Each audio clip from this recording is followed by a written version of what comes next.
Hi, folks, and welcome on back to Petalburg Woods, the only podcast where the grass is green and the girls are pretty. Let's talk some Pokemon.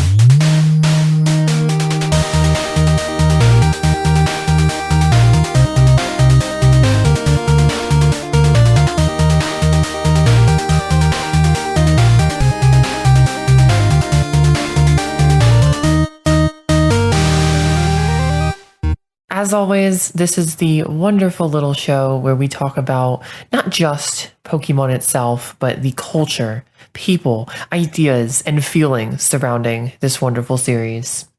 I'm one of your hosts, Droomish. And I'm your other host, Capreo. They finally let me back on a microphone graciously. Thank you so much. I appreciate it. Yeah, you're on thin ice, buddy. I know. Yeah, I'll tread carefully. I'll tread carefully. Listen, if you didn't listen to the last episode that came out on our feed, Orberg Gate, you should go listen to that. It's an excellent conversation. Definitely gets the mind wandering, thinking, Yeah. Cat, like about Igglybuff. Yeah. Like, Stunky. Is it a cat? Who's to say? Anyway, you should go listen. You should go listen. And thank you to Warlock and M for making that episode. We really appreciate it. And yeah. Yeah, it was really sweet. It was a great listen. And we're back. We're back. It's been a while. It's been a minute, but you've been busy. You've had a lot on your plate lately. Yeah, I had a bunch of bullshit to do. But before that, though, I will at least tee up today's episode because we're talking about Capreo's special little guys, Genius Sonority, Pokemon's my close personal friends. These are very much your very close personal friends, your special little guys, Genius Sonority, Pokemon's other developer. I love that name for it after they so lovingly made Colosseum and XD. But first, as we have alluded to, I'm teeing up many things. What have we been playing and doing lately? You're gonna go first. I'm gonna go first. Because I say so. Okay. Because I say so. I can do that. So just do it. What have you been up to? Well, believe it or not, I've been playing a lot of Pokemon and not just like mainline Pokemon. This is a huge surprise to me. Droomish, I don't know if you heard, they put a lot of Pokemon games out. The last episode that we recorded was the anniversary episode, which we did before the Pokemon Presents. And they put a lot of Pokemon games out since. Oh, that's true. Since then. And they announced some. How about that Gen 10? Yeah. Ben 10. Yeah. I hope Swampfire is in there. They're finally making the first dog Pokemon at long last. It's been 30 years that's and we're really finally exciting. getting our first dog. So that's great. Yeah. But even separate from Winds and Waves, that feels like a footnote compared to just the sheer amount. We're inundated in Pokemon games and content right now. So we're practically oppressed with currency when it comes to Pokemon. They put out Fire Red and Leaf Green on the Switch, and I played. It's kind of a surprise. I didn't think that would happen. I really didn't. Neither did I. Very much I was like, there's no shot. I was like, if they put out anything, it's going to be red, blue, yellow, maybe gold, silver, crystal. I was like, they're not going to do the Game Boy Advance games. And then they did exactly the opposite. They didn't do Gen 1 and Gen 2. And they did give us the remakes of no Ruby Sapphire. Kanto. How interesting. Well, maybe later this year is kind of the thought, I think. Maybe they only do Fire Red Leaf Green this year. Maybe. I don't know. We'll see. Anyway, it's so interesting though. They put out Fire Red Leaf Green as their own versions, not on the Switch Online Game Boy Advance collection or anything. So I ripped through Fire Red on the Switch pretty quick as soon as I found out that the event mythicals were in it. So yeah, it's pretty awesome. That's pretty special. I wrote a whole post about it. I made a little blog post about it over on Droomish. And you may have heard of her. You should but you should go read that, folks, if you haven't yet. It's just awesome. Essentially, it's just awesome. That's the comment that I'm making here. It makes me happy because that was all I wanted when I was little was to go play with Deoxys, and you get to. You did. Did you? You did, I assume? I did very quickly, or I beelined it, basically. I played through that game, I think, the fastest I ever have. And got both Ho-Oh and Lugia and Deoxys in Fire Red. But then I have another... So I wasn't planning on getting Fire Red or Leaf Green on the Switch at all, because Lord knows I've played those games enough in recent years, in recent times. And then the day that they came out, I was going to hang out with some friends in person, and beforehand I had asked, like, hey, what should I bring? You know, should I bring some magic cards, play some Commander? Should I bring my Switch? You know, what are we doing? What's the plan for the function? And they were like, actually, we were thinking of downloading Fire Red Leaf Green on the Switch and ripping through those right quick. And I was like, you've got to be kidding me. Is it my birthday? So that's I was gonna say, it's just, Capreo, it sounds like your birthday. Yeah, it sounds like your birthday party. We were in fact hanging out for one of my other friends' birthday, but I was like, no, I guess, I'll take it. I didn't want to be left out either. So I was like, yeah, twist my arm. I will absolutely rip through Fire Red again right quick. Anyway, so it was fun. It was fun to just like, go through it, catch those guys, those legendary and mythical guys. And then that was part one of like the Pokemon content stream.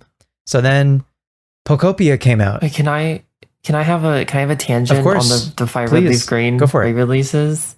So just, I guess, slight spoiler for my stories. I was at PAX this last weekend, this lovely, beautiful convention, and they had a tournament for Fire Red and Leaf Green on the Switch, which I did not partake in because I brought the cartridges with me because I was gonna play with them.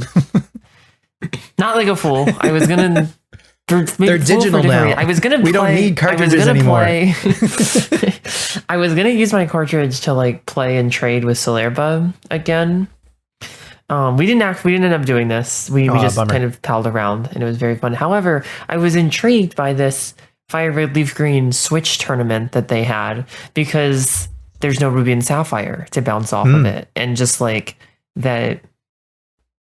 I mean, I'm like in these my stupid existential weeds once again. But like there has never existed a world like that. In like this is like not only are you getting to play them on the Switch again, but like there has never existed a world where Fire Red and Leaf Green do not have access to Hoenn. Yeah. And it's like those games on there. And it was a big deal when it was just Ruby and Sapphire were out before Fire Red and Leaf Green. And I don't know, this is like pretty fringe, but like the competitive play that exists in that format, I believe it's called RS200, because if you go through everything, there are just 200 out of the 386 Pokemon available in Gen 3 if you do not have Fire Red and Leaf Green. And maybe even like this is like just Ruby. I think, this is just Ruby Sapphire. This is before Coliseum even. But I was just, I am bummed that I missed the tournament because I was fascinated. Because I had that thought after I missed it. I was like, well, I wonder what people played, because like there's no Hariyama, there's no Metagross, there's no that might be the big one. I know like Metagross is the big one. Like there's like Gengar and the legendary birds and stuff, but they're like big hitters for like regular ADVOU that would be missing.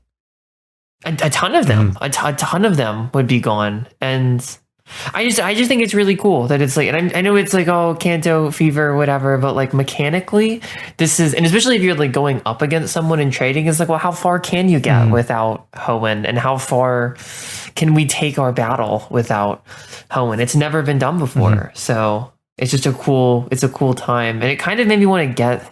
I'm not gonna get it. I'm not gonna get it. It was like, that would be a nice thing to think about, maybe. And I have thought about it. It was a nice thing to think about, but I think that's cool. It made me appreciative, I guess, of the way that they mix things up more than just saying, here's all your Gen 3, go ahead, and that they did it in this order. Yeah, it's a weird order, isn't it? And I think I would like to get into that at some point. Something else that happened that they mentioned during the Pokemon Presents. And even before that, like back when they had the very first Switch to Nintendo Direct, is they had a bunch of GameCube games that they were showcasing. And in the coming soon section for the Switch 2 GameCube games was both, emphasis underline italicized, both Colosseum and XD Gale of Darkness. And what did we get? But only XD Gale of Darkness, in fact. Colosseum is nowhere to be seen on the Switch 2 GameCube collection. I don't know what the thinking is there. I don't know why they did XD first. I don't know why Colosseum is like nowhere. There's no even like coming soon or anything for Colosseum. It's just nowhere to be seen. So that feels like a strange choice for them to put out the sequel first. But anyway, that is also out on the Switch 2 GameCube collection. Anyway, the big one that fucking broke the internet was, of course, Poketopia. Have you been keeping up with Poketopia? Not really. Not really? I mean, what is it? It's like, I think someone put it very succinctly for me the other day. That game looks awesome. But from where I'm sitting, that is a $560 game. Right. So, or that is like a $570 game or something. I was like, yeah, that's kind of how I'm feeling too. Yeah. And it looks awesome. I played the demo, I played the demo at PAX. They gave me this beautiful enamel pin with a ditto on it. That was really cool. It's a fun game. I was giving... The Pokemon were asking me for gifts, and I gave them rocks, and they were like, "This is awesome! Thank you for the rock, Droomish. This is so cool." And then rocks, and then greedy Eevee wanted like cake or something, and I couldn't find it, and then the demo ended. So. Extremely greedy. Eevee, if you're listening to this, like you need to grow up, okay? Just accept my rock, all right? Eat your vegetables. Those are my thoughts on the game. Good game. Eevee is greedy. Eevee is a little creature of greed, and I can't say I care for it. But Eevee's greed. It was fun. It is a great game. We might talk about it maybe more at length another time, if you want. No pressure. Okay. Yeah. Just send the money to just send the cashier's check to my location. Post haste, and we'll get to work on that. Yeah, we'll get to work on that right away. And last but not least, this just came out from the time that we're recording this yesterday. Pokemon Champions, which is like a new online Pokemon battling focused free to play game that is out now on Switch and Switch 2, and it's going to come out on mobile later this summer. And I think if you like Pokemon, you should at least download it and give it a shot. But I don't think you should put any money into it unless you genuinely think you're going to spend a lot of time doing battles on there.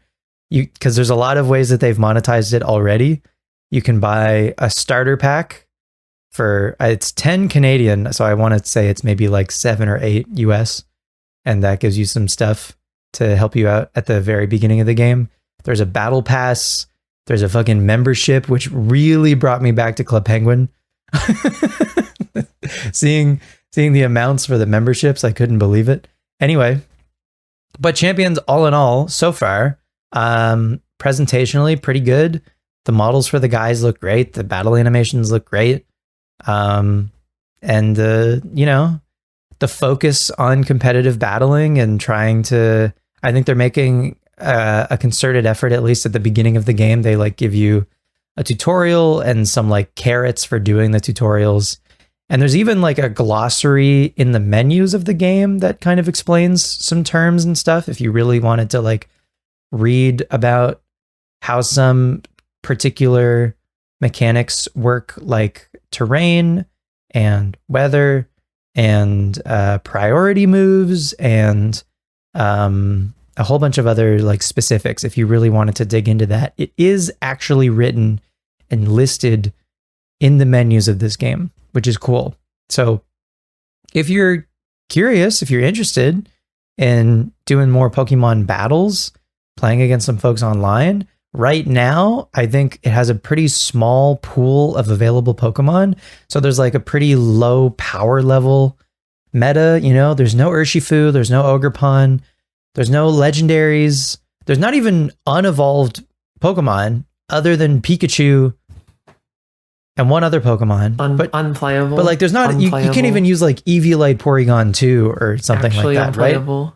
So I don't know. I think it's cool. I think it's in a cool spot right now to start. And I think there's a lot of people who are just like trying battling for the first time in earnest. And I think that's exciting. But I also fear maybe some sweats are going to take over pretty soon. And, you know, folks are going to bring their like already like made teams from Scarlet and Violet into Champions. And anyway, but so far so good for Champions. I've gotten as far as what you said of if you like Pokemon, you should download it. And I really only did that because a number of the wonderful women in my computer asked me to play it with them. So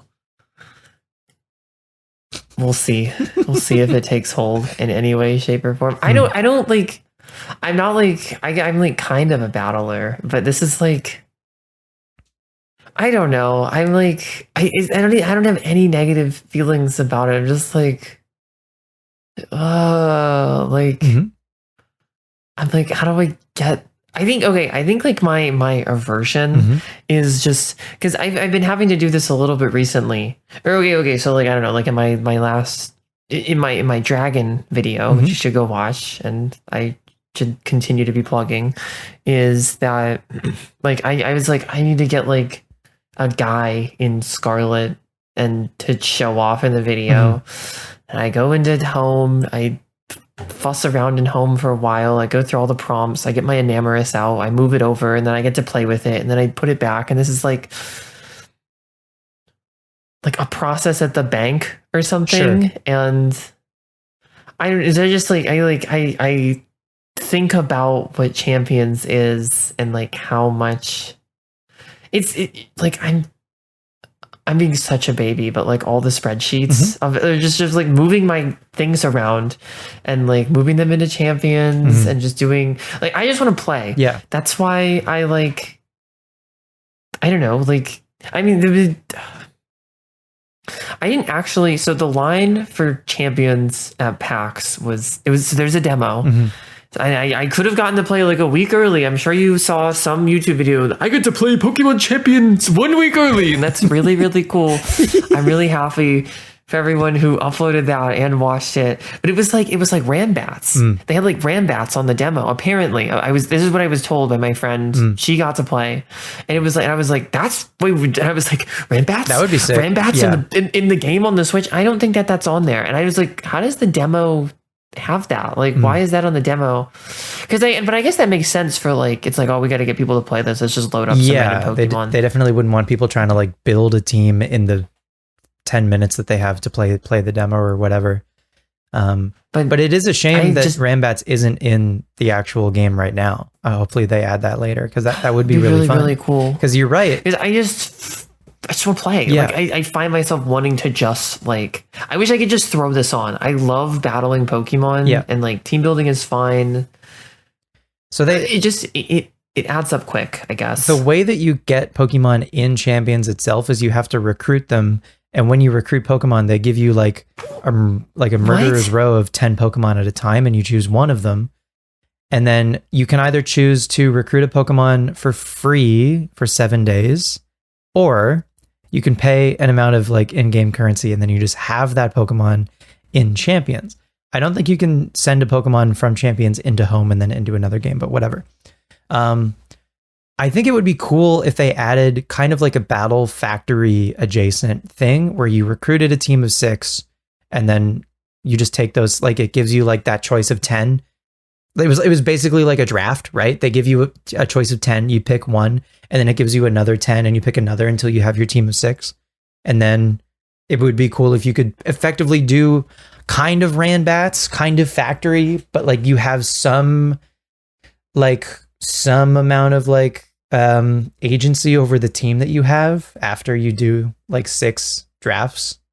Okay, like 90% of what you just told me, it's like doesn't compute at all. What do you mean I have to recruit them? You'll see. What do you mean I have to? You'll see when I have to draft them. You'll see when you load it up. But Can I not just I have like Dinkeldar on home right now. Yeah. Can I send Dinkeldar? You can do both. Okay. You can do both. You can send Dinkeldar into home and then into champions, and that's fine. Okay, thank God. But I can also, not having my own Dinkeldar, I have the chance to recruit it for myself within champions. If I don't. But that doesn't even, like, you keep it for 7 days? Like, then I don't even want to do it then. You can either, like, I'm just gonna can do it for free to keep it for 7 days, or you can pay 2,500 VP, which is this game's in-game currency. And then you just have Dinkeldar forever. So like I paid 2,500 to have Incineroar, and I rented Arbok for 7 days because I was like, I'm not 100% sure about Arbok. But I saw Incineroar and I was like, I'm probably going to want to have an Incineroar. So I don't think I want to know the answer to this question, but I'm going to. How much is like a VP? How much money is that? How much did you just spend to keep Incineroar? I didn't spend. You earn VP from doing battles, and you also earn they give you a chunk of VP at the very start of the game by doing a few of the tutorials, and then you earn 300 VP every time that you do a fight. Oh, you can get it for free? Yeah.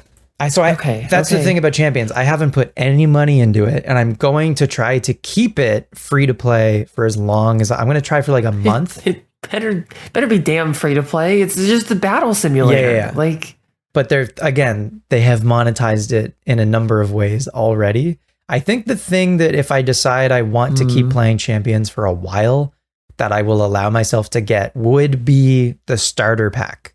But that would be it. They have a battle pass and they have monthly or yearly memberships. I don't know. This is not the YMCA. I don't think. Sorry, but they're definitely Pokemon. Like this is like you that much. This is a live service game. Do not get it twisted. Great. Yeah. Oh, and then just like items are weird. I feel like I heard somebody is like it's gonna cost me if I want to get a choice band. Maybe is this like you can. So you have to use the in-game currency to buy items. Not every item is unlocked from the beginning. But that's not really a big deal. It's similar to Unite on it. Like, did you ever put any money into Unite for non-cosmetics? No. Hell, well, like coins that I got for free, or I mean, like, did you ever like give Unite your credit card? No, exactly. No. So yeah, you can do that with champions, and I think it'll be fine. Sure. Okay. Well, I gotta get a choice band. Yeah, I need a choice band really bad for Dinkeldar. Dinkeldar needs choice band. Yeah, it's imperative. He does actually. He's a choice band at Arcanine in his current iteration. But last but not least, for me, I finished Pokemon Diamond, and I've moved on to Mystery Dungeon Explorers of Time. So that's where I'm at in the Gen 4 journey right now. So if you're interested in watching some Mystery Dungeon, follow me on Twitch. Thanks so much. What have you been up to, Droomish? Well, I had to move because my rent was high, so I moved. Rent was high. New house. Funny how that works. How's the new place? It's fine. I think it pretty well. You got something in your background there that I can see. Something shiny. I do have my Mario figurine holding my brand new YouTube play button. Woo-hoo! Yes, I did it. I got one of those. Huge. I hit. Huge. I guess work. In between now and the break, I did. That is when I hit 100,000, and now I'm taken to the penthouse. It's as simple as that. And it's on the perfect little pedestal, the Wii Mini. It's on a Wii Mini. Yeah, I got it. I've got it sitting on top of my Wii Mini in my dilapidated room that I set up that I could get on the computer, and it's like maybe like 25% of the way done. So that's been taking up a lot of my time, and while I was doing it, I was like, the main thing I was finishing my dragon video. So I've been a busy little worker bee, but I went to PAX, like I said, and that was really awesome.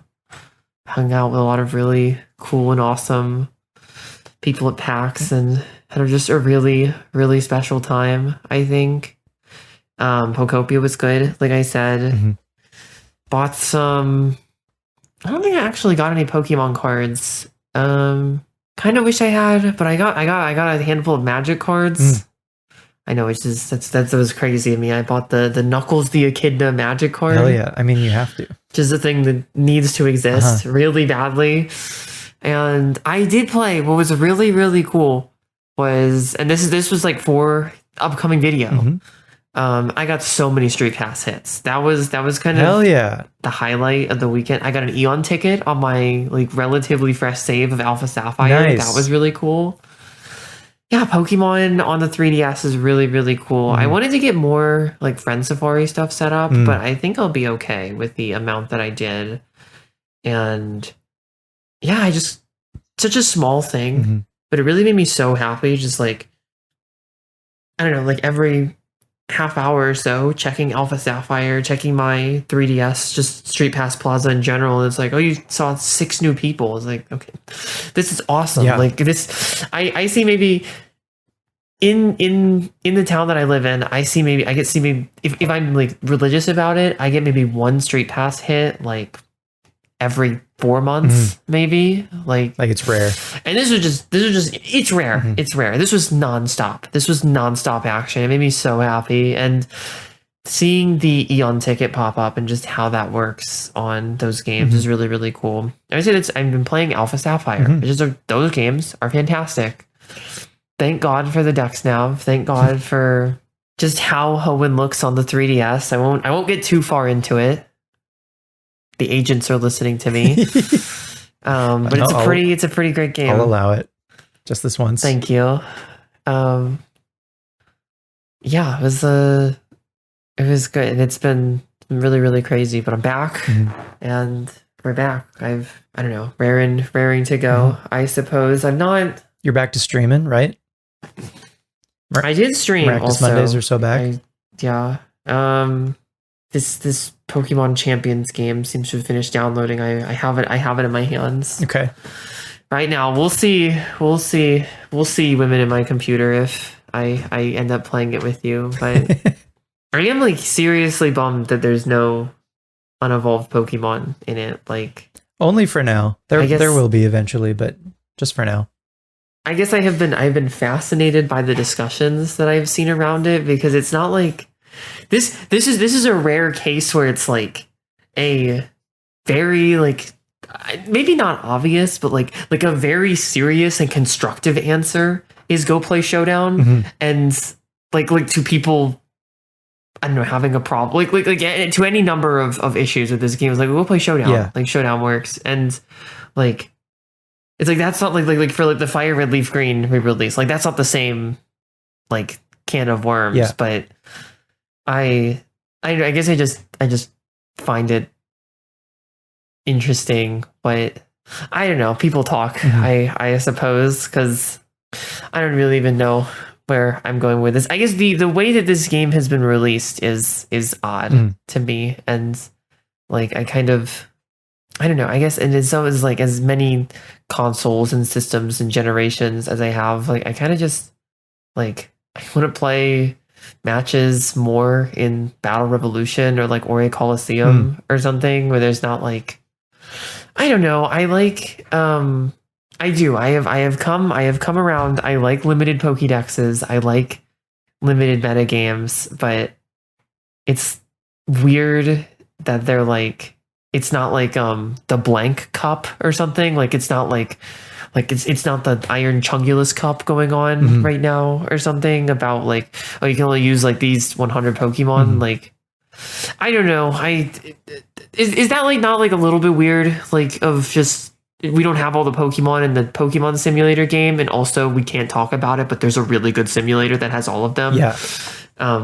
Yeah, I think they're limiting, like them limiting the amount of Pokemon is smart for the sake of, like, it's similar at when like a new mainline game releases and the first format for that game is like the regional dex of that game. This is similar, and the reason the list of available Pokemon seems so much smaller in Champions is because there aren't any, like, not every Pokemon is here. But for the most part, in battles online, even in the mainline games, you're not going to use Charmander and Charmeleon, even though you still might want the option to. And then in some cases, Porygon 2, Dusclops, Magmar, holding an Eviolite is sometimes a better choice. I think for them making champions, it keeps things a bit more. It keeps the development, I guess, more reasonable, where they can focus on making sure that the Pokemon that are in the game can be more polished, and they can, rather than needing to have the like gargantuan task of every single Pokemon needing to be in this game right now, they can kind of like drip feed Pokemon over time. But it is a bummer for sure. Like, if I wanted to use Lantern on a team right now in Champions, I couldn't, but that's okay. I think I appreciate, again, the like smaller size of the format that's in the game right now. I appreciate the like lower power level, so like some not common Pokemon can have a chance to succeed and not have to worry about like Urshifu or Calyrex Shadow Rider or whatever, right? I think eventually Champions will be what folks who are sad about the limited Pokemon selection, like, I think eventually it will have everything. I think eventually it will have multiple modes, even Little Cup and other stuff. I think right now it's pretty bare bones, but there's a lot of room. Like, if this is a foundation, I think it's a strong foundation, and I think eventually they can. And I'm giving them a lot of the benefit of the doubt, I guess, and assuming that they're going to do right with this game. But Showdown remains still useful, probably the best way to play battles. They're going to look nicer in Champions, but like, you're going to have more freedom with Showdown. You're going to be able to do battles quicker in Showdown. You're going to have access to just more stuff. And so Showdown remains valuable. I think Showdown is even going to see more usage than ever because of the eyes the Champions is going to put on Pokemon battling as a whole. So Showdown is going to become more important than ever. And I also don't think Showdown is in danger either of being like shut down or anything. I think it's a useful thing to be around, to just like cultivate interest in Pokemon battling at large. And I think Showdown is a big reason that like the attendance records at like official Pokemon tournaments has been like setting records. Like, people are practicing on Showdown, not in game. I guess. And if you don't know this, that's okay. And I'm sure I could find somebody who does. What is the Champions format? Like, is it like, because I guess I like in the VGC group that I go to in person, it's like not the same as Scarlet Violet. Like, it has like Z, because the ZA stuff is running around everywhere. And that's another, like, I guess it's not just a thing that I don't get, but if it doesn't correlate directly to a game and it's like its own format, I don't know. I don't love that. Like, I don't love that as like a play choice, because I mean, it is another like soft enforcement of like, if you want to do this format, then you're gonna need 3 games and some DLC, buddy. Like buckle up in the simulator game. And I don't love that. So like, what is the format? It's like a couple of games put together. I think the closest analog would be like Regulation H from Scarlet and Violet is like the power level, and a lot of the Pokemon, like, I'm planning on building a rain team with like Archaludon and Pelipper in Champions, and I'll be able to get those Pokemon and like build them the way I want to build them, all within Champions without transferring anything in through home or without spending any money in Champions. I think that is like a reasonable thing to try to do. It'll take time, and it'll take probably like doing some battles with some other worse teams before I get to that point, but it adds an amount of progression, which is kind of cool, to champions and like something for me to work towards, instead of like, I could just go on Showdown and build that team right away and it would take 2 minutes and then I could start using that team and learning with it right away. And that, nothing is stopping me from doing that, but I kind of appreciate that Champions has an amount of, again, assuming you're playing it free, and I'm not saying you have to. If you want to transfer in your own, you have a team already from Scarlet and Violet that you like and all of those guys are playable in Champions, by all means send them into Champions and farm the folks who are struggling in the Pokeball rank. And then eventually you'll get back up to the point in Champions where you probably were in Scarlet and Violet, where you're battling against other folks who've done something similar where they also brought in their own teams. But if you want to make adjustments to the Pokemon that you bring in, it's very quick. It does require an amount of in-game currency to like change EVs or moves or natures or whatever. Like everything costs an amount.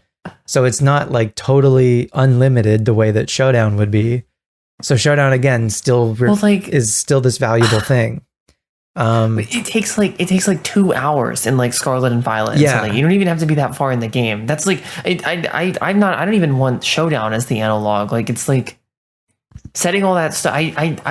Why does the simulator have progression? Yeah, especially when that progression was like that progression was like in Gen 9, it was like gotten down to like as much of a science as possible, with the time dropped as much as possible. Totally. Like, yeah, I'm gonna complain about team building in Scarlet and Violet, but like with I did my like last serious team a little bit with your help, and I feel like that process took like 3 hours to be completely done. I didn't have to add an extra cent to that process, and we used like completely renewable resources, and then I would assume that I just send them to the simulator game. Yeah. But also, like, I guess EVs and IVs, there's something weird about them where I'm like almost incentivized to have to do that inside of Champions. Am I understanding this correctly? Yeah. So I don't know. I haven't done transfers yet myself. But at least when you transfer a Pokemon, say from Scarlet into Home into Champions, I think that Pokemon will at least retain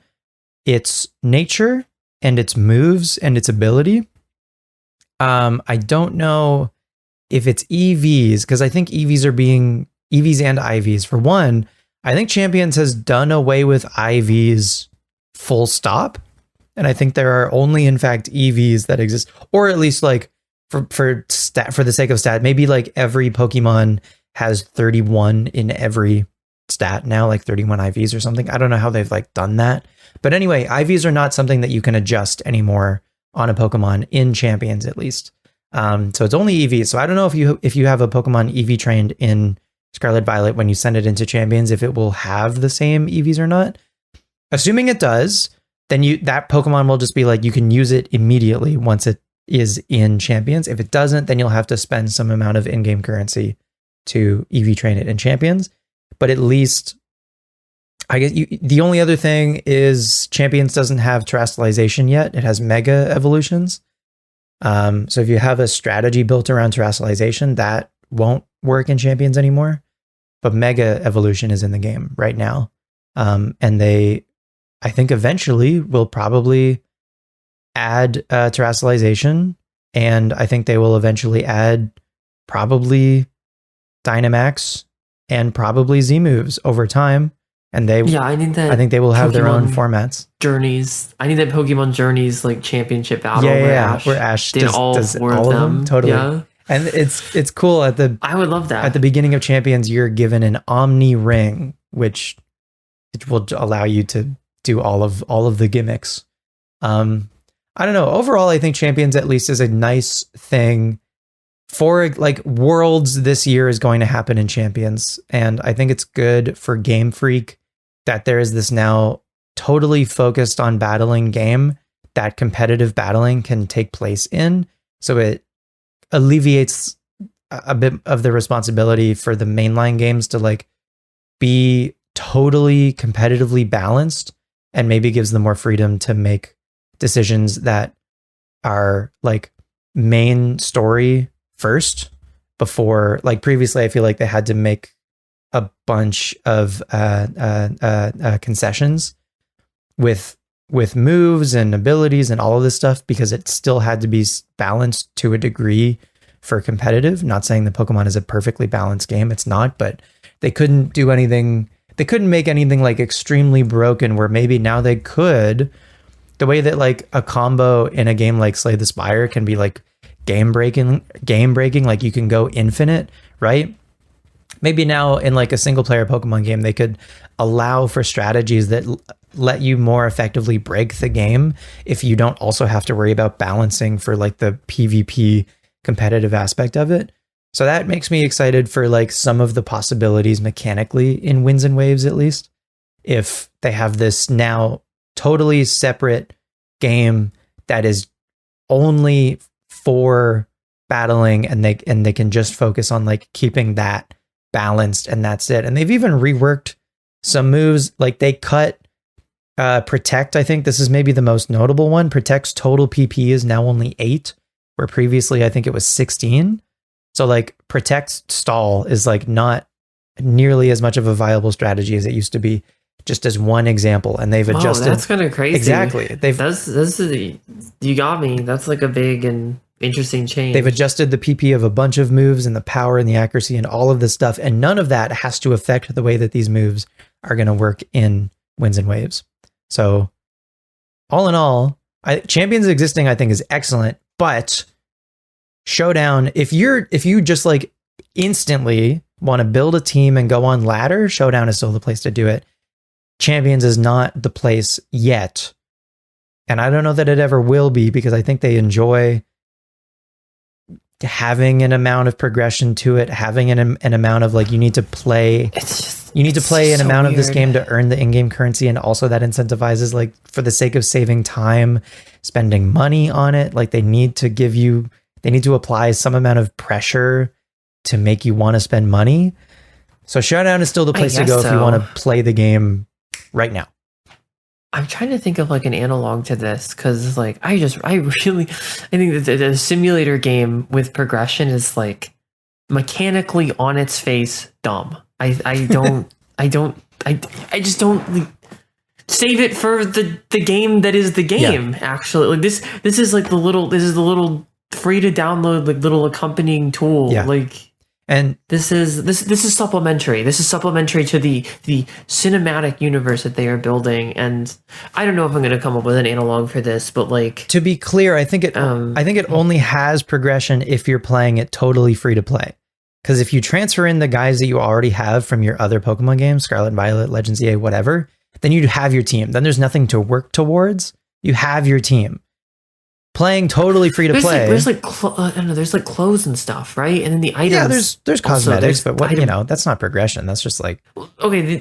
I can't bring in my precious choice band. You can't bring in choice band. You got to buy choice band, regardless of how many. But they give you freaks I have. They give you a very healthy amount of VP at the beginning. If you know going in, Droomish, I'm talking to you. I'm not, pretend the listener isn't here anymore. I'm talking to just you. Oh my gosh. Okay. If you know that you're going to bring in your team of 6 from Scarlet Violet into Champions, then you can spend your VP in the game only on items. So that way you'll have access to everything, and then you'll be fine.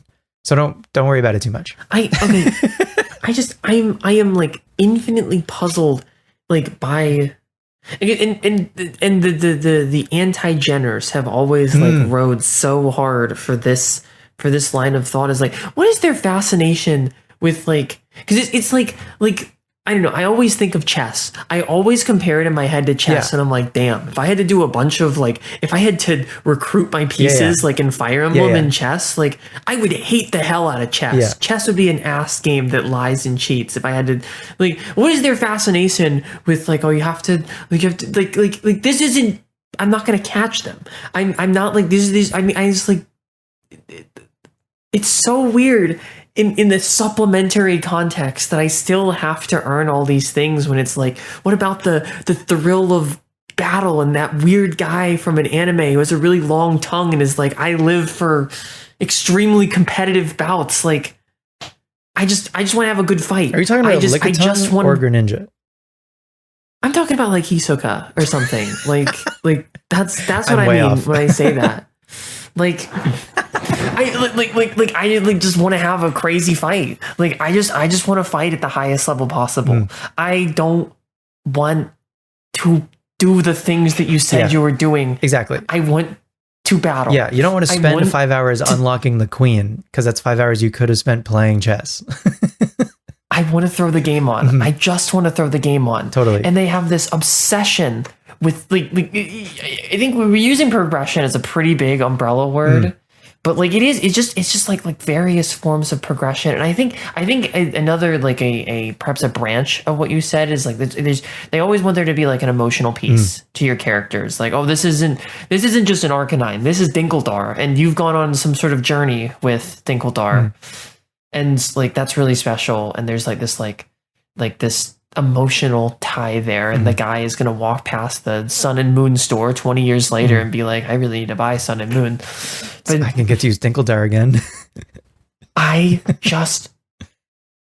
The appeal of a simulator game is just throwing the game on, and oh my god, do I just want to throw the game on. Everything that you said is fine, I'll live, but oh my god, do I just want to throw the game on.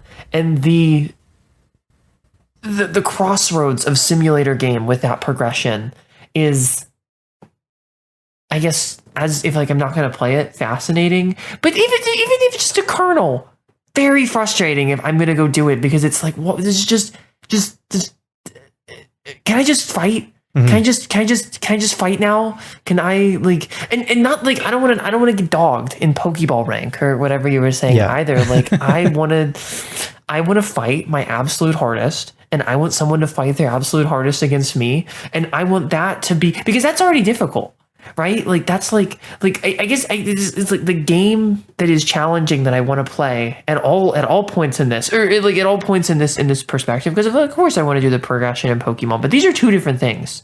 Ultimately, they are often,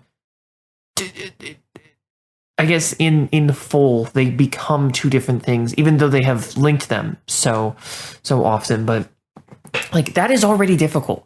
Being the champ, being the Wolfie is already difficult.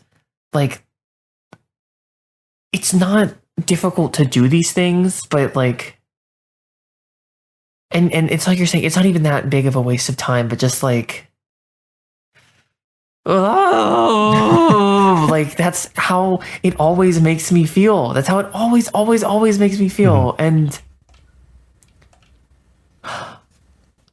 I'm trying really hard to not be the principal of the thing.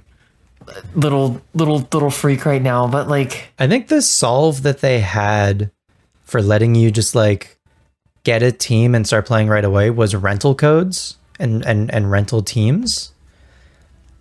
And they have something similar in Champions that I haven't. Those are, give me the rental codes. That was perfect. Okay, you fixed it. I'm happy. I just wanted right now, just in media res, I'm gonna try a code and see how it works, and see if it just lets me use a team right away. Because if it works the same as it does in like the mainline games, then that is like a genuine way for you to just like start playing right away. So I see someone's, I'm seeing some, they're called replica teams instead of rental teams in Champions. And I need to, this is okay. Oh, I got bad news. I was worried that this was the case. So you can't just get a rental team in Champions. You have to have the Pokemon that are on the team, and then you have to spend the in-game currency to change the stats and the moves and everything and give them all the items and stuff. Okay. So I have some bad news too. Yeah. I'm going to freak out. I'm going to freak out actually. That's my bad news. That's a bummer. I'm going to lose my mind. That's a bummer that's how it works. Because it basically gives you like a blueprint for what a team could be, and then it could whatever. It could let you like quickly like make the team as long as you have the guys. I don't have half of the guys on this team, so I can't use this team. Anyway, I just wanted to see how that worked. I haven't tried that until now. I appreciate you doing the dirty work for me. Because that's definitely a bummer. The cell is getting hard. That's definitely a bummer. The cell is getting very hard. Anyway, listen, I think as a free battle, I'm glad I think Champions doesn't like base level cost money, even if it was like $10 like for the starter pack, at least like just like you can just like try Champions for free even. And I think also when it comes out on mobile, it's going to get a lot more people to try it. But for now, Showdown stays winning. Showdown is definitely the place to be if you want to, again, like build a team or like copy someone else's team and just like start playing the game, because that's the fun part. I mean, no disrespect to team building. Team building is also an art and stuff, but again, there are like things in the way in Champions from letting you make the team and like adjust things totally freely that again on Showdown are not in the way. So yeah, that was a lot. That was a lot on Champions, huh? You want to talk about our damn episode of the show? Sure, we can do that. We can move on. So Champions. That's what I did. That's what you. Yeah. Yeah. That's what I did. We got distracted between now and the last by the episode. Champions of it all. There's a lot of Pokemon stuff happening right now. This actual topic, the actual topic that we brought today, and we kind of, I don't know, I kind of figured we brought a smaller-ish topic on purpose because of all this Pokemon stuff. Yeah, we figured we'd be talking at the front half for a while, and sure enough, that was the case. But Capreo, his golden boys, they're back. Genius Sonority. Today's actual topic. I think it's actually this is some really interesting stuff. And as he was showing me what was going on, I was just more and more intrigued. So why don't you kick it off with? Sure. I don't know what's maybe like what is Genius Sonority and what do they do exactly, like, and why does it matter? Yeah, I mean, yeah. For the uninitiated, Genius Sonority is a game developer. They've been around since 2002, and they make a bunch of Pokemon spin-off games. But the first games that they made were Pokemon Colosseum and Pokemon XD Gale of Darkness. In fact, their background, their raison d'etre, the reason for being brought into the world was to make Colosseum and XD Gale of Darkness. Okay, so certain genesect qua. They're genesect. Yeah, they. That's a different. They're. Can I? You said something in French. So I did. Like, so you were like, genesect. Yeah, I would say Genius Sonority has a certain genesect qua, but they're raison d'etre. I'm gonna see if I can think of a portmanteau to dial for raison d'etre. Anyway, where were we? The reason for existence. I got distracted already. Okay. The background for the folks who work for Genius Sonority. Their president is a fella by the name of Manabu Yamana. And Mr. Yamana worked on a handful of Dragon Quest games with a developer or a studio called Heartbeat. So Heartbeat made Dragon Quest 6 and 7. 6, 7. And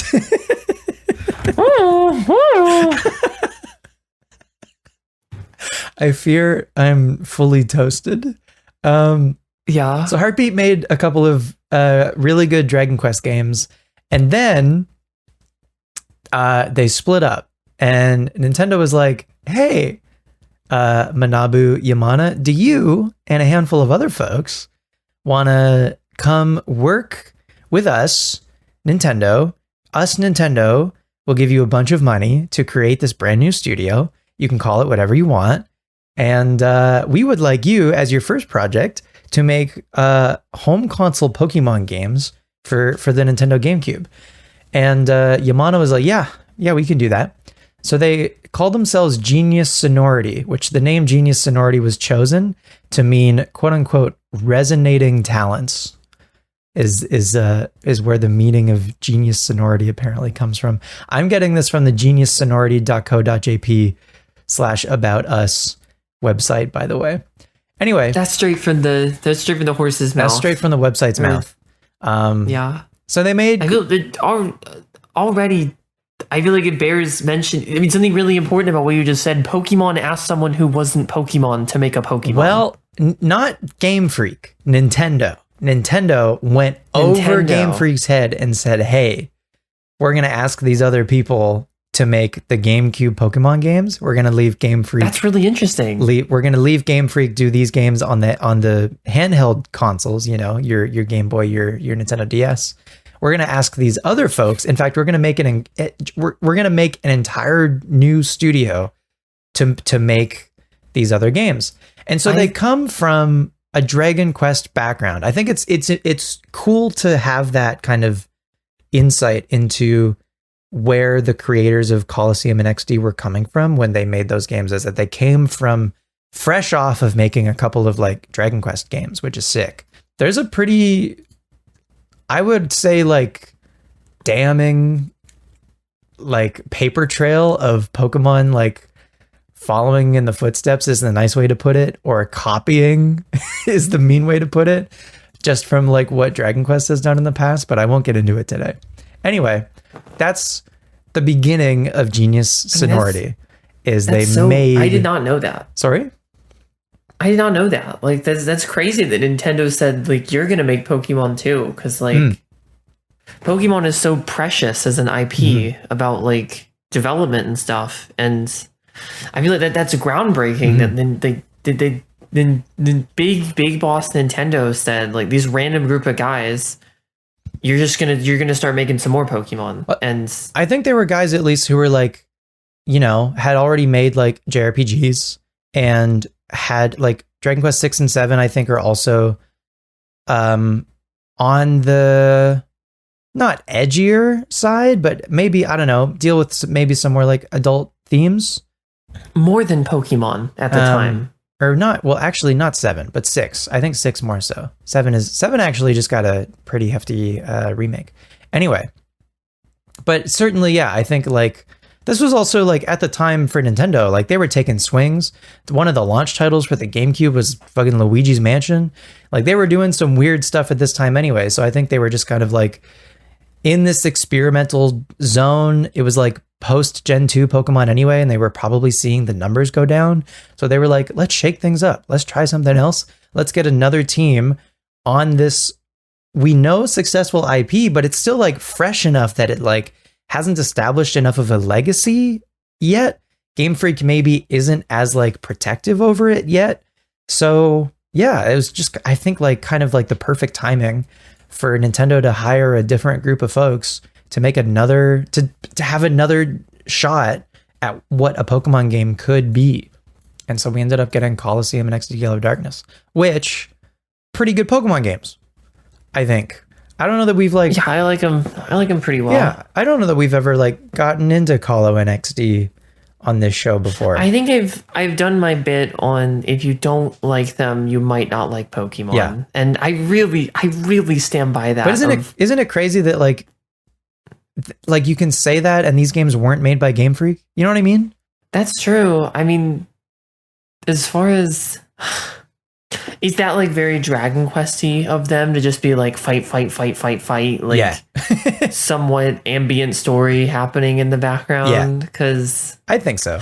I mean, in many ways, these are like, I believe we said this on here. These are like the Pokemon Legends games of battling rather than of catching. Totally. Like, or even of like Legends is all about wild shit, and yes. This is all about fighting. Totally. This is all about you just getting stuff handed to you and just bopping constantly. Yeah, so that's a great point. Yeah, I think it's really interesting that like obviously, so Genius Sonority would have been helped out by Game Freak. They would have been able to borrow a bunch of the existing Stadium and Stadium 2 models that Nintendo made for the Stadium games, and they would have definitely spoken to and worked with Game Freak folks to talk about like the Gen 3 battle system and stuff. But I think also pretty famously or infamously, depending on how you look at it. I think the folks who made Colosseum weren't aware maybe totally of how the Pokemon battle system was supposed to work or something, or maybe they had to like reverse engineer it. I don't remember. There's a Did You Know Gaming video about this, I think, which specifically. And not to Did You Know Gaming all over this Not to episode, Did You Know Gaming all over this episode, but anyway.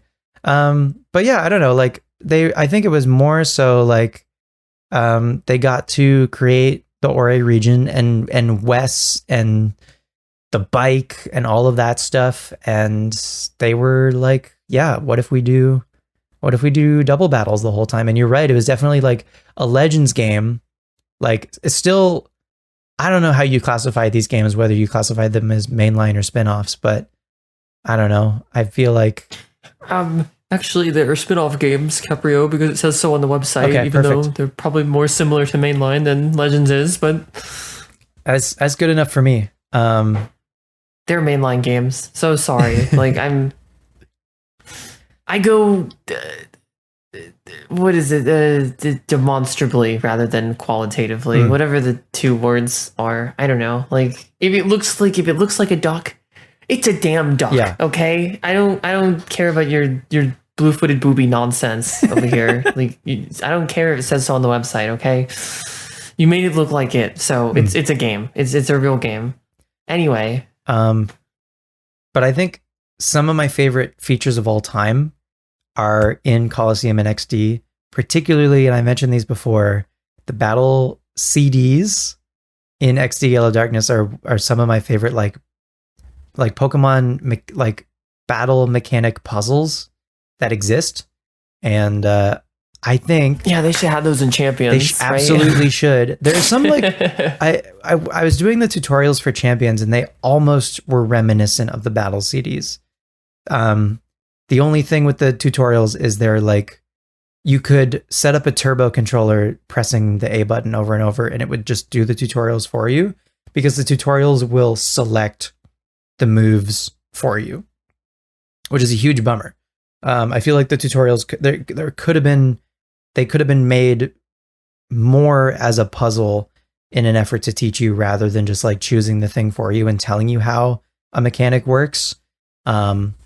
Like the fact that like burn cuts your attack stat down was something that like there are some cool interactions in the tutorials in Champions that could have instead been battle CD adjacent kind of like puzzles. But anyway, whatever. I don't think they'll genuinely add anything like the battle CDs for real into Champions, but it was like kind of cool seeing something similar for a second. But the nice thing about XD Gale of Darkness being on the Switch 2, if you have access, is you can play that game for a little bit, and then you can go... Actually, you can't do all of them because you got to like unlock a bunch of the battle CDs or like find them as you play the story, but whatever. Doing the battle CDs in XD Gale of Darkness, if you've never had the pleasure, are so fun. If you like Pokemon battling, if you're interested in like specific niche mechanics, they're almost like you know how people make like Pokemon like escape rooms and stuff, and sometimes to do the escape rooms, there's some like pretty specific like niche fringe battle mechanic things that you have to like employ. Some of that stuff is what's happening in the battle CDs in XD Yellow Darkness, and they're very, very cool. And again, it's fascinating that those weren't made by Game Freak, you know? It's fascinating that like the Dragon Quest people made the battle CDs and took full advantage.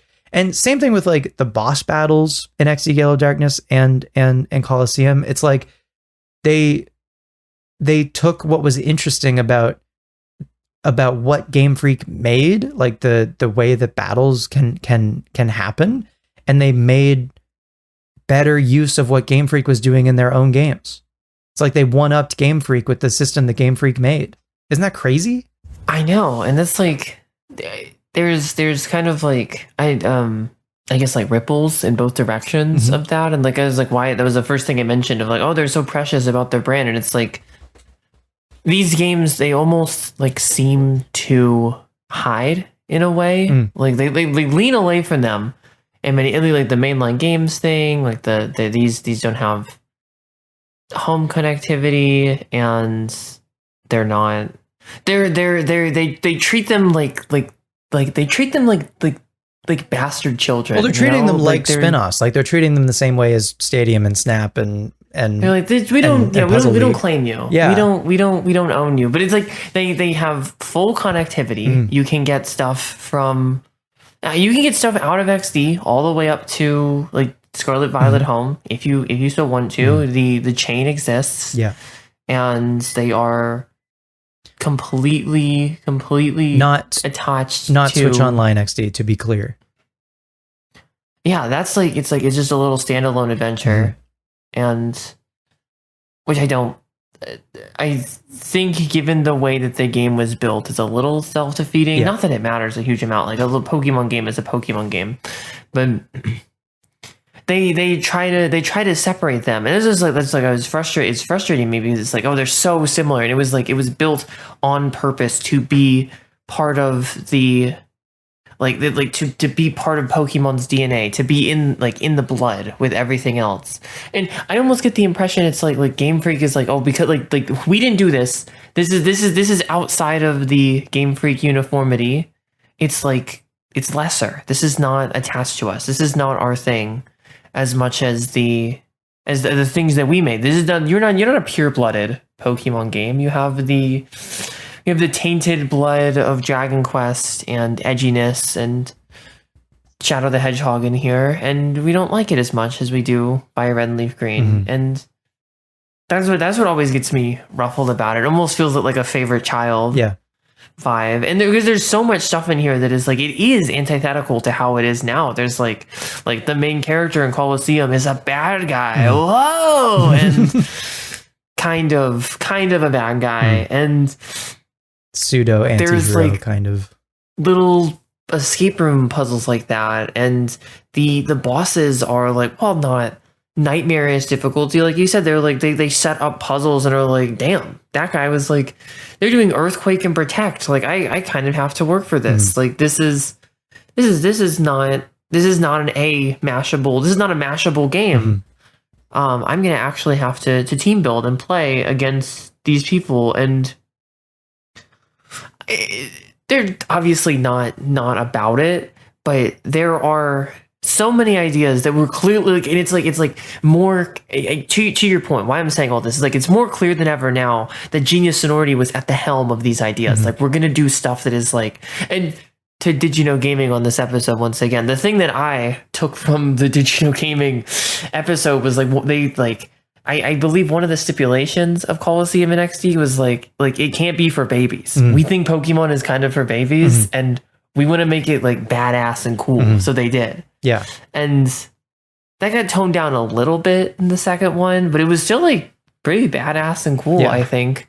And so even in that like informs the game's entire construction, and its legacy is like, it's a little bit grim. It's a little bit more grim. It's a little bit rougher around the edges, and that is what feels like to me the biggest reason why Game Freak doesn't like to associate it with it as closely, because it's not soft, it's not friendly. Like even it's very playable Pokemon. Like it's just like, I don't know, like PS2 maybe in a way. Like especially Colosseum is so like PS2 vibes of I don't know, like just brooding Final Fantasy boys are like running around all over the place. It's very it is very different. Like all the Pokemon are still Pokemoning, but it's very different. And this is the clear influence of Genius Sonority. Like it's so obvious that it was like they said like, we want to do a bunch of random bullshit, and you told us to, so we're going to. I think when Game Freak got to Emerald, and after they probably realized mechanically what Genius Sonority had gotten up to in both Colosseum. Well, I think primarily Colosseum, because I think XD would have happened after Emerald.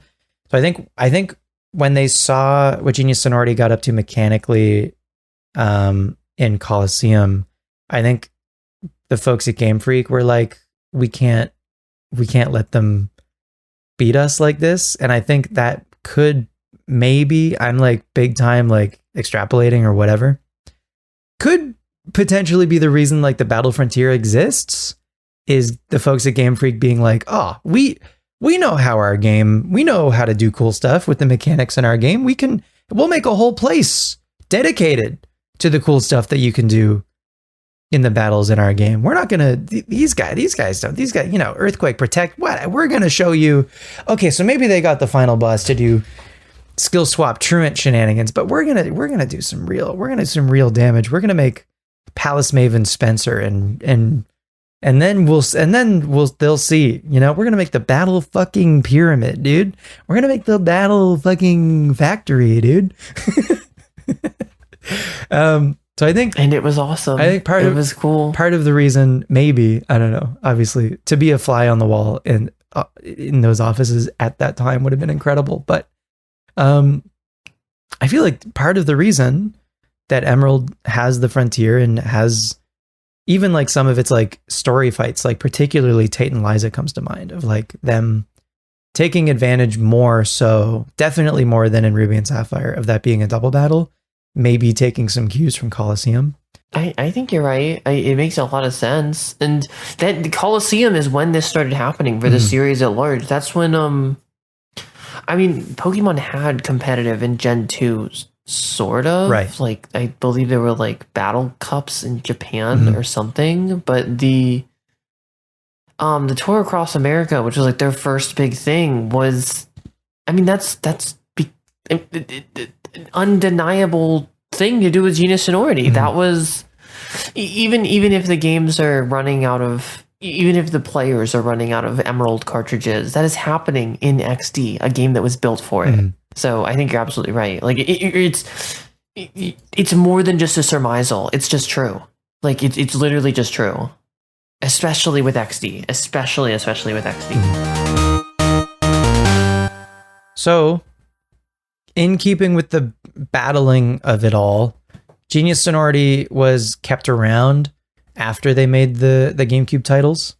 They made Pokemon Battle Revolution on the Wii, which did not have a story mode, so it was much more of like a stadium-esque game. But they're still partly responsible for that one, at least. And that game still, Battle Revolution in particular, I think is looked at to this day as like the pinnacle of what like 3D Pokemon battles could and should look like, which is crazy.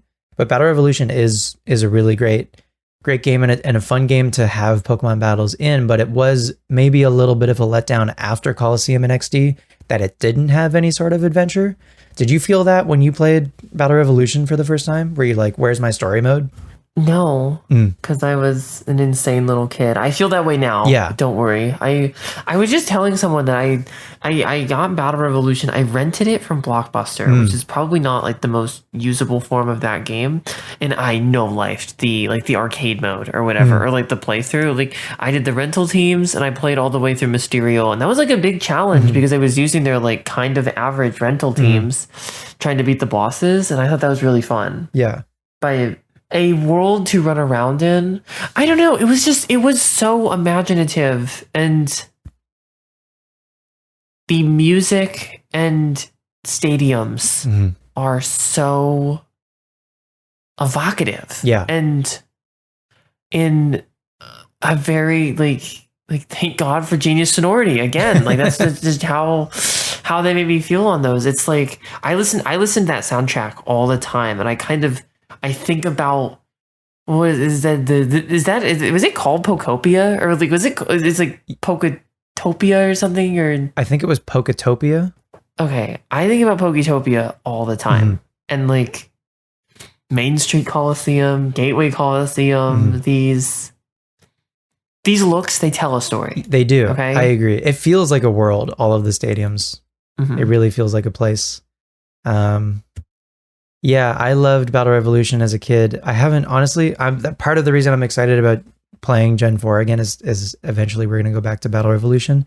And I want to use the rentals, but I also want to like bring in my own guys. Yeah, I think it would have been cool for sure if Battle Revolution had a story mode. But at least for being just like a 3D battle sim, it was such a step up from what was on the GameCube. And yeah, Battle Revolution is sick.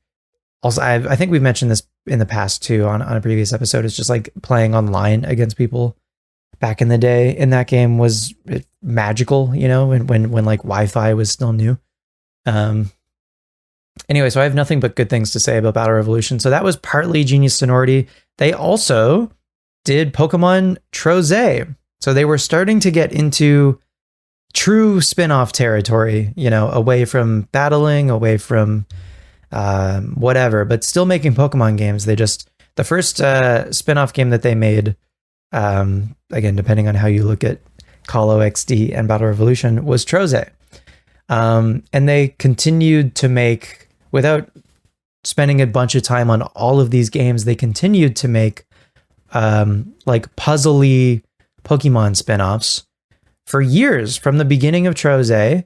And then they did Battle Troze on the 3DS. They did Pokemon Shuffle a year later, all the way up to nowadays. They're actively working on Pokemon Cafe Remix. That is Genius Sonority. Don't forget typing, Pokemon typing. Oh yeah, they made Learn with Pokemon Typing Adventure. How could I forget about that one? You did not mention Learn with Pokemon Typing Adventure. You're right. No, you're right. I was talking about puzzle games, but you're right. Nothing is more puzzling than trying to type on a keyboard, especially on the DS. But That's extremely puzzling. And Genius Sonority did it, okay? Genius Sonority made Learn with Pokemon Typing Adventure happen. They're partly responsible for why that DS keyboard exists. So they've been involved with Pokemon still, even though going into this, Droomish, I don't know about you, I had no sweet clue that they had made Troze or any of these other puzzle games. I thought I didn't even know they made Battle Revolution. I thought they had only done Coliseum that either. And XD. I thought they made those two games and then like disappeared or something. Right. But like Cafe, like you said, Cafe Remix is happening right now. Like they're actively snicker about Cafe Remix. Yeah, it's like still have yet to play that one. Go make Cafe Remix after this. yeah. Sorry, Genius Sonority, but they're maybe not tonight. They're actively updating that one. Cafe Remix, for better or worse, is still part of the like lineup of games that continue to be updated and included in some sort of like Pokemon presentation.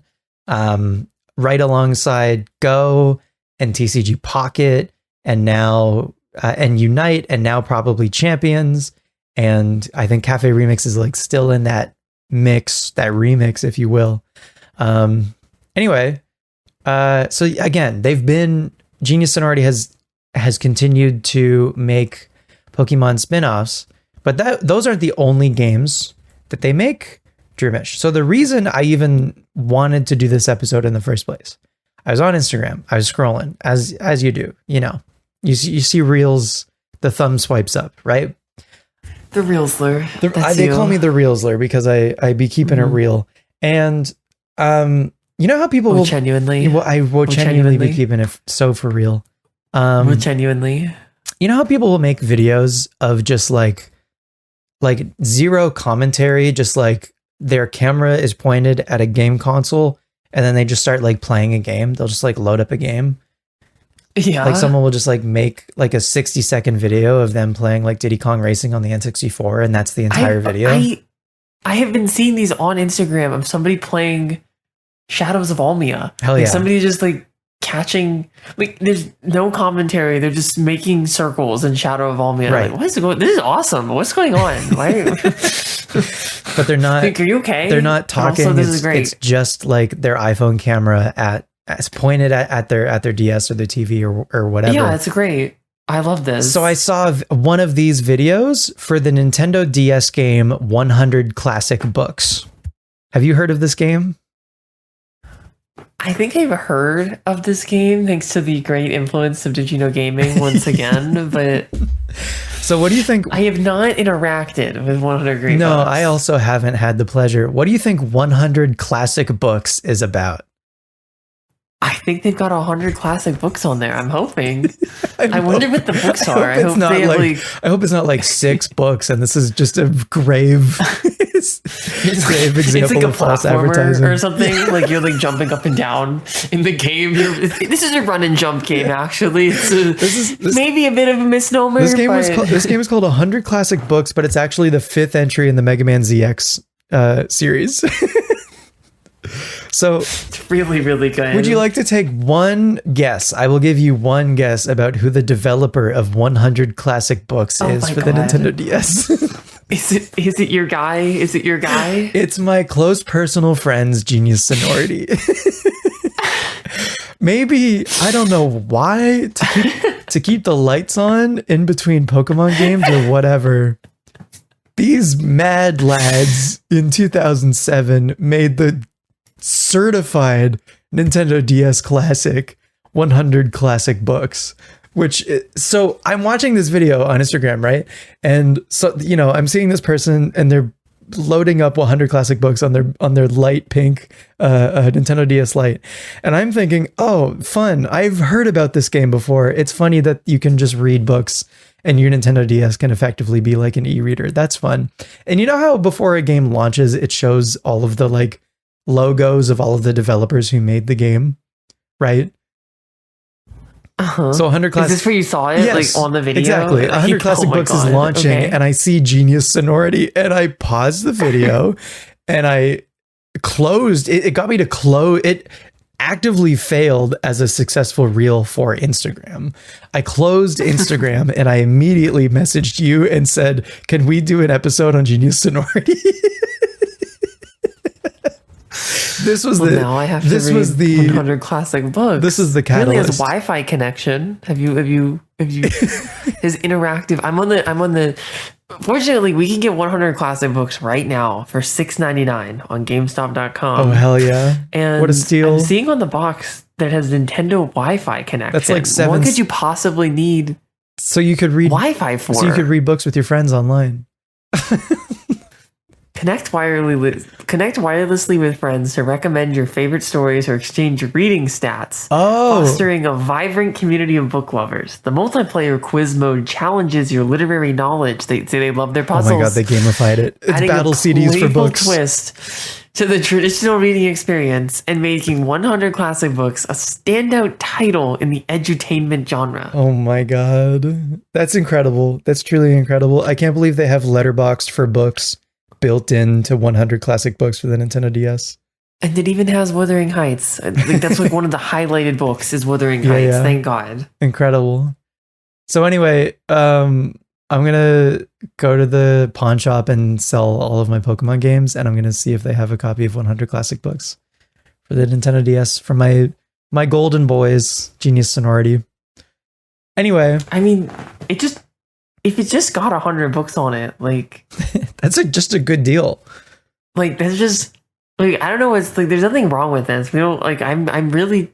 I don't want to dog them. I don't want to dog on them at all. It's good. This is kind of awesome. They're trying to get kids to read classics. They're trying to get kids to read Tom Sawyer. Nothing wrong with that, right? So another certified Nintendo DS classic that Genius Sonority is partly responsible for is this little game called Disney Fairies Tinkerbell.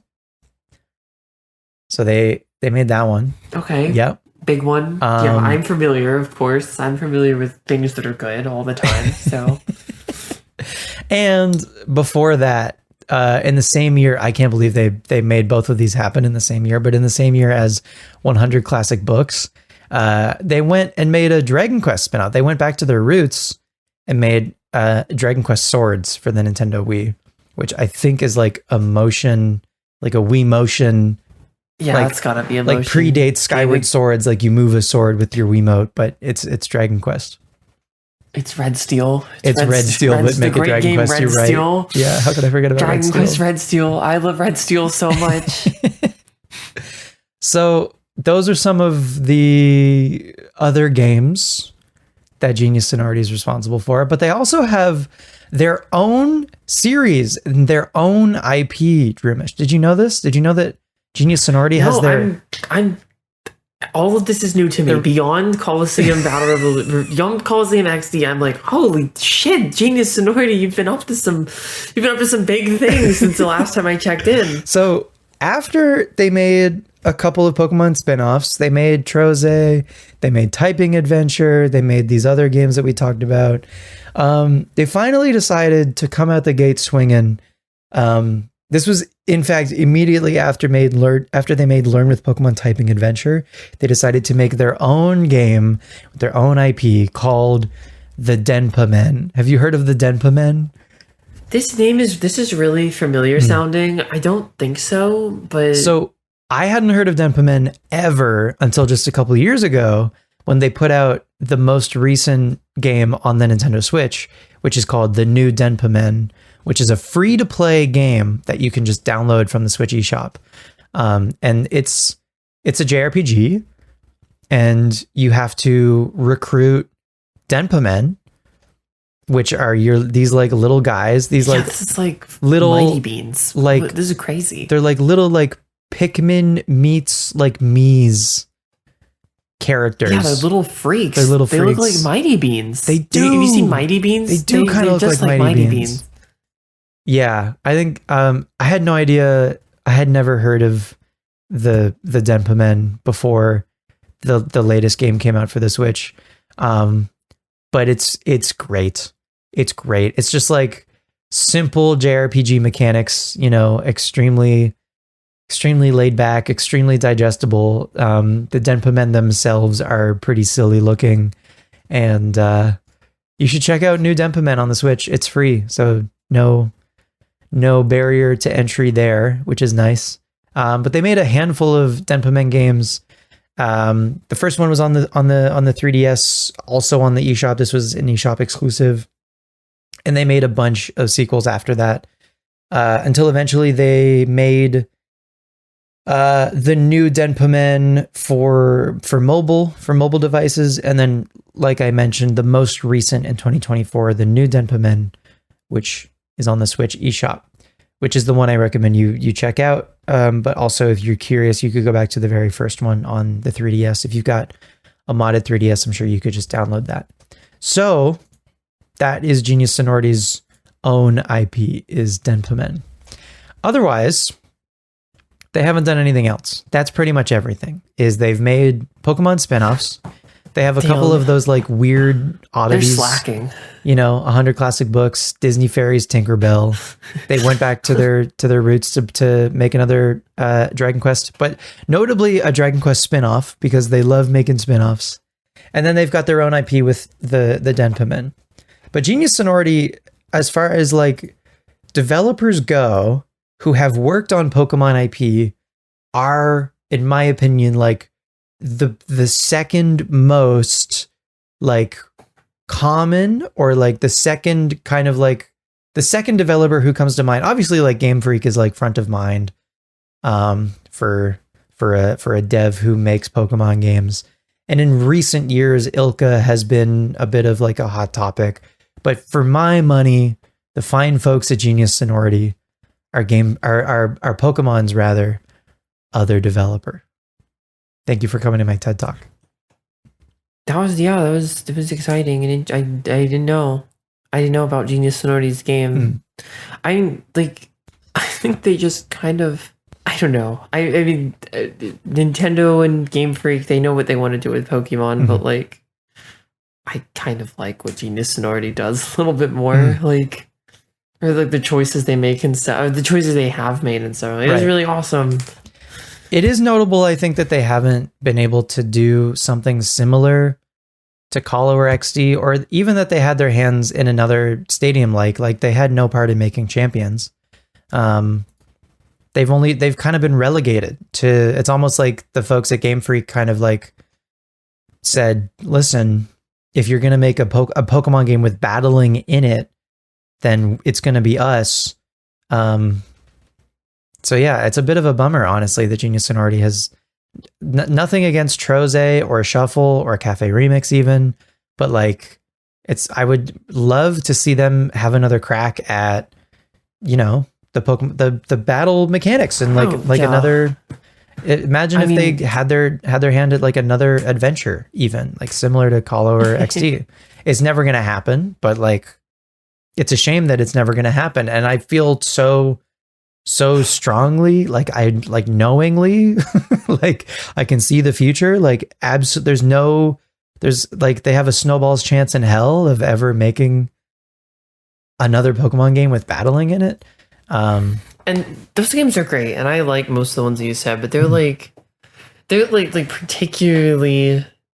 It's not even like there's just good games. Like I don't have to say they're for babies, but they're like particularly soft. They're like you mean like they are particularly like presentation wise. Yeah, like Troze Shuffle, Cafe Remix. Especially these are Cafe extremely Remix. soft around the edges games. Yeah.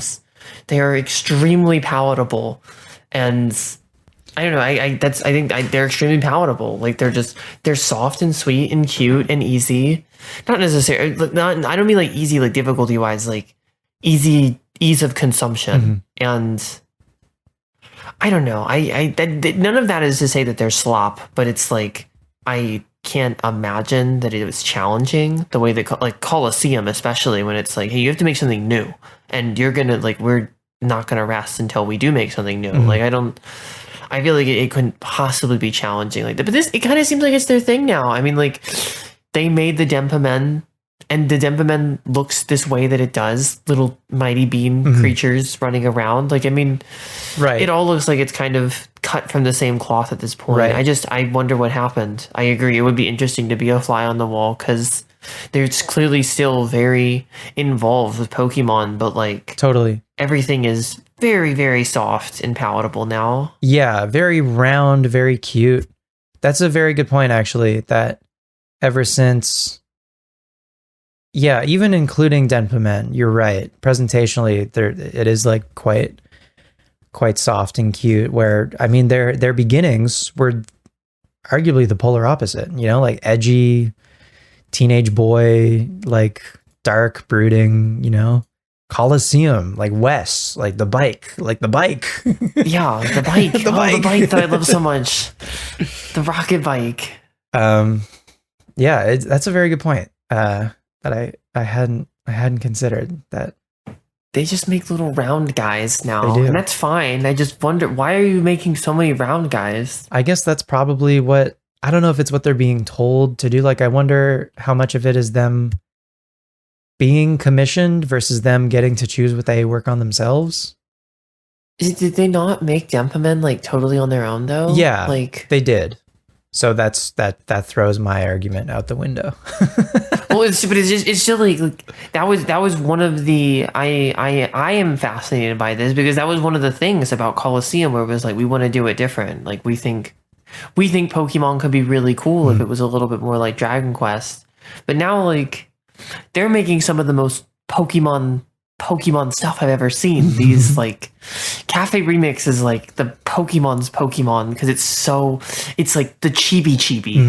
It's like Chibi on season 5 of Sailor Moon. and same thing with Shuffle, same thing with Battle Troze. Right. These are like softenings, and I maybe they're like it's like their curse. They're actually really good at doing that, and like. I don't know. I wonder what changed directorially at this studio where now they just make little small creatures doing little small creature things. These puzzles also is like they're good puzzles.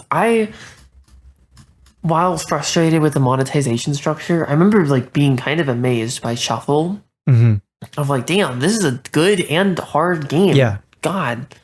Constantly, and they're behind that. And I watched people play Battle Troze before, and that is also like a pretty cool and interesting looking game. And I think that's obviously I love Battle Revolution, and I think that's more neutral, of course. There's certainly a lot more poppy than Colosseum and XD were, but they make a good game regardless of the aesthetic presentation. I think they can make a good game, and maybe that's kind of, I don't know, that's kind of cool. They've got like these like soft presentations but still pretty like cutting edge difficulty. I think that's cool. Or it can be cutting edge difficulty. Folks, keep an eye out next time you play a Pokemon game, or maybe next time you're reading some books on your Nintendo DS. When you open that game up and you see 100 of them. When next time you're reading one of your 100 classics on your Nintendo, next time you flip your DS over and hold it like you're reading a book. Think of Genius Sonority. Think of Genius Sonority. Pokemon's other creator. Or developer? I don't know. What did you say it was? I said... You say that Pokemon's other developer. Pokemon's other developer. Their side piece. They're... Oh, he's not brave enough to say this is Pokemon's side bitch, okay? This is Genius Sonority, and they're allowed to swim in the pool, but they're not allowed to come inside. How does that sound for their place in the household? Okay, well, that's all the time we got for you this time in Petalburg Woods, or that's all we got for you this time, Petalburg Woods. Next time, I believe we are starting a series, or a mini series. Is that happening? Or I liked it. We're doing kind of a maybe a regional digest of sorts is what we've been talking about, but it could be anything. Yeah. Until then, please look for us outside of the forest as well. I'm on YouTube, Droomish, and we're both on Twitch at Droomish _ and at Capreo _. Please let us know what you thought of the show by leaving a review. And if you are on YouTube, like the video, subscribe to the channel, do all the good YouTube stuff. And as always, leave your repels at home, and we will see you next time in the Petalburg Woods. Bye-bye. Bye, folks. Petalburg Woods is hosted by Droomish and Capreo and produced by Girl Luigi. The theme music is by Capreo, and additional artwork is by Mo Paint Stuff. Let us know where you'd like to visit in the Pokemon Universe next, and email us at petalburgpod@gmail.com. Until next time, leave your repels at home, and we'll see you in the Petalburg Woods.